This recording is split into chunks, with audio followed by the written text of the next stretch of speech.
We still got a long way till the 2026 World Cup, but since all the venues have been announced, why don't we go through all of them? Hi, I'm Rihan Filippo and welcome to Tactical Manager TV and welcome to another way too early 2026 World Cup video.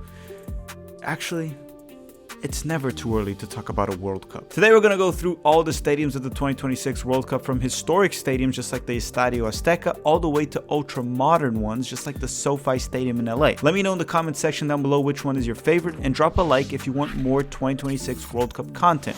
We got plenty of time. I mean, we're still more than 3 years away. And keep in mind, we're going to be skimming through each stadium in this video because we're going to try to cover all of them. We can do a specific video for each single stadium later on. We'll talk about that later in the video. Okay? Let's roll the episode.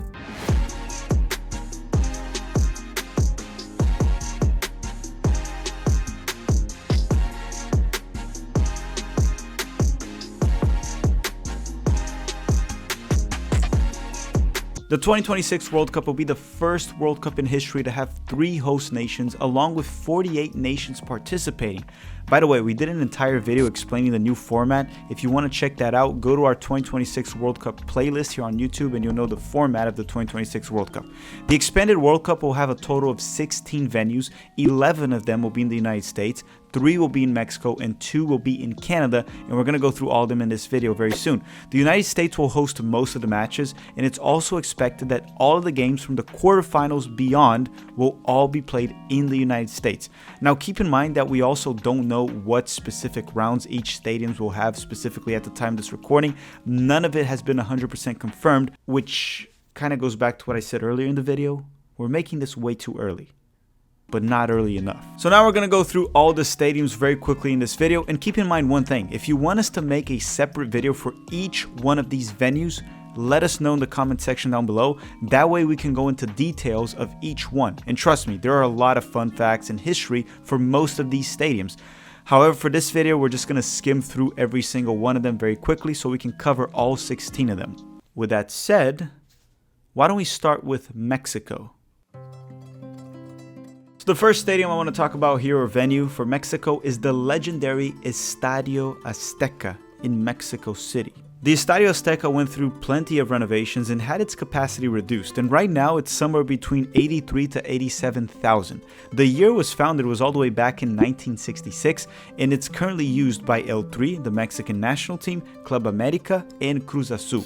One little fun fact about this stadium: this was the stadium that Pelé won the 1970 World Cup, and also the stadium that Maradona won the 1986 World Cup. It is a very historic stadium. The second stadium I want to talk about from Mexico, or not want to talk about, I have to talk about, is the Estadio BBVA. And this stadium is located in Guadalupe with a capacity to have roughly 53,000 people, a little bit above that, and it's a very modern stadium. It was founded in 2015, so it's not even 10 years old by now, and it's mainly used, or only used, by Monterrey from Liga MX. And I don't have any fun facts for it because we don't have much time. We have to go to the next stadium. Stadium number 3 in Mexico is the Estadio Akron, which is located in Guadalajara, and it has a capacity for around 48,000 people, which is pretty good, not too big, smaller than the other two. It's the smallest stadium that we're going to have from Mexico in this World Cup, and it was also founded recently, back in 2010, so it's also older than the BBVA stadium, but it's still a very modern stadium and much newer than the Estadio Azteca. The team that plays there, or the club that plays there from Liga MX, is Chivas Guadalajara. Now my country, the United States of America, and we'll start with the first stadium, that is Lumen Field from Seattle. So as I said, Lumen Field is located in Seattle with a capacity of 69,000 seats. 69. Nice. However, for the World Cup, it's projected to have around 61 or 62,000 seats. I'm not sure why they're going to change it for the World Cup, but that's what's been reported. This stadium was founded back in 2002, and the teams, clubs, or franchises that play there are the Seattle Seahawks from the NFL, the Seattle Sounders from Major League Soccer, and the OL Reign from NWSL. And don't forget, that's also the stadium that the Seattle Sounders won the CONCACAF Champions League. The second venue is Levi's Stadium. Located in San Francisco, California, it roughly has the capacity of around 70,000 people. It was founded back in 2014, so it is a very modern stadium that is not even 10 years old yet. It'll be more than 10 years old during the World Cup, but as of now, it's still very young, and it will continue to be very young by the time the World Cup arrives. The team that plays there, or the franchise, is an NFL franchise called the San Francisco 69ers. Sorry, let me correct myself. San Francisco 49ers. Almost the same thing. Next up, in stadium number 3, is SoFi Stadium, which is located in LA, Los Angeles, California. With a capacity of 70,000 seats, it was founded or opened up back in 2020, so it's an ultra-modern stadium that by the time the World Cup arrives, it'll be roughly 6 years old only. The teams that play there are the LA Rams and the LA Chargers. So actually, until I made this video, I thought that it was the San Diego Chargers, but apparently it's an LA team too. There's 2 NFL teams right there, or franchises.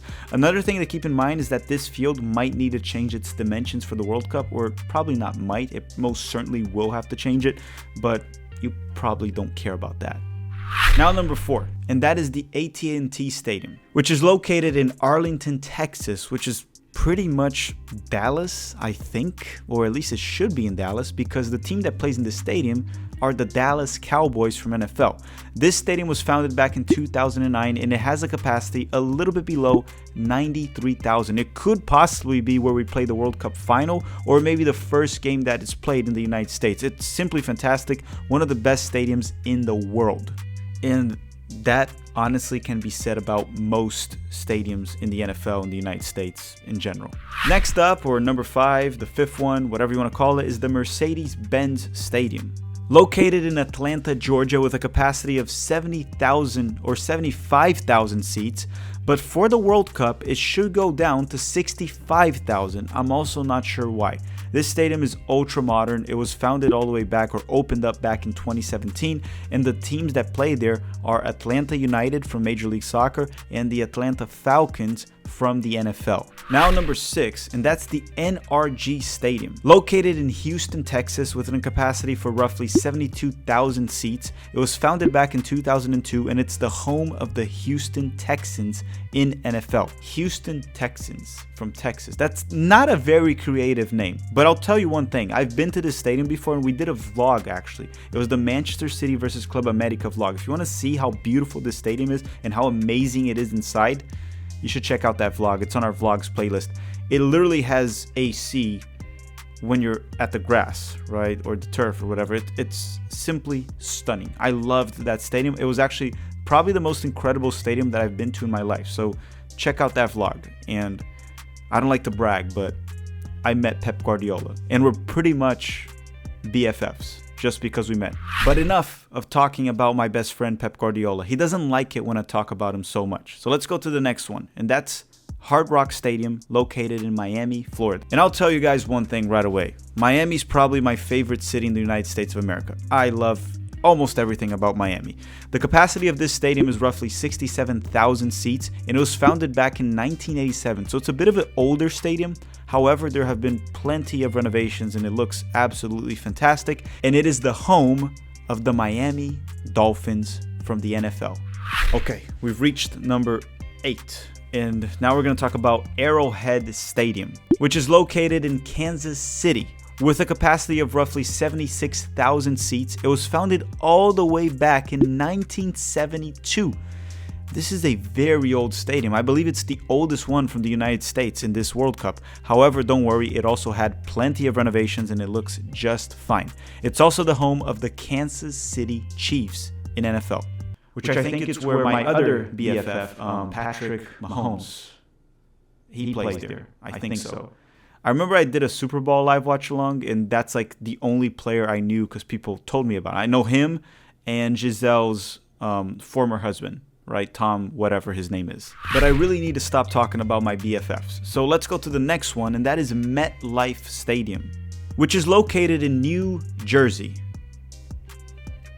And maybe New York if you really push it, right? They always say that it's like New Jersey and New York, but truly it's located in New Jersey. With a capacity of roughly 87,000 seats, it was founded back in 2010, so it's also a very modern stadium, and the teams that play there are the New York Giants and the New York Jets, that both are from the NFL.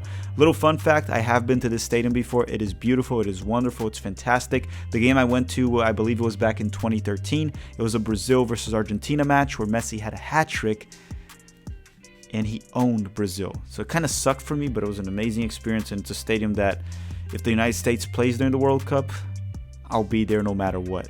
For the United States, we're now at stadium number 10, or venue number 10, and that is the Gillette Stadium.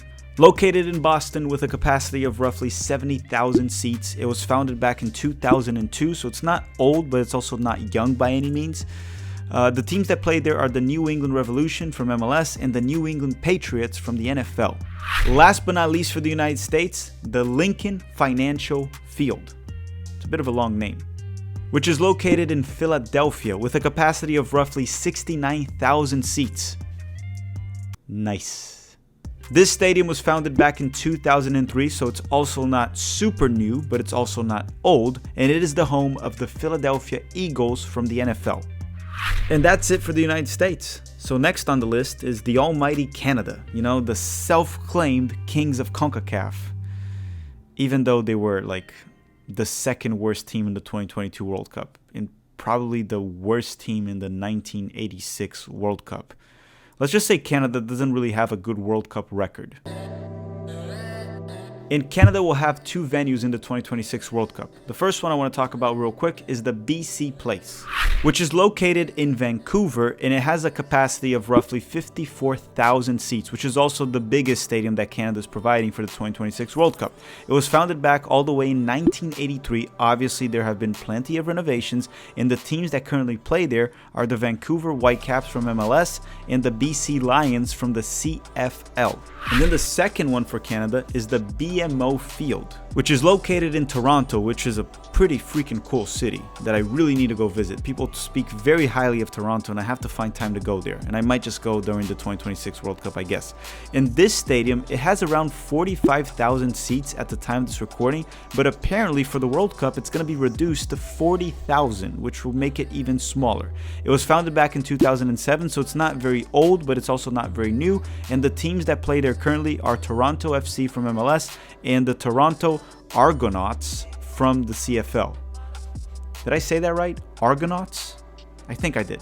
Alright everyone, thank you very much for watching. If you want us to make a video for every single stadium, that way we can go into details and not just skimming through them, leave a comment down below. We'll gladly do so. We want to do plenty of 2026 World Cup videos way before it even arrives. This event's going to be tremendous. It's going to be amazing, and I think it deserves all the coverage possible. So drop a comment on that. Drop a like if you enjoyed this video. Thanks for watching, and have a great day.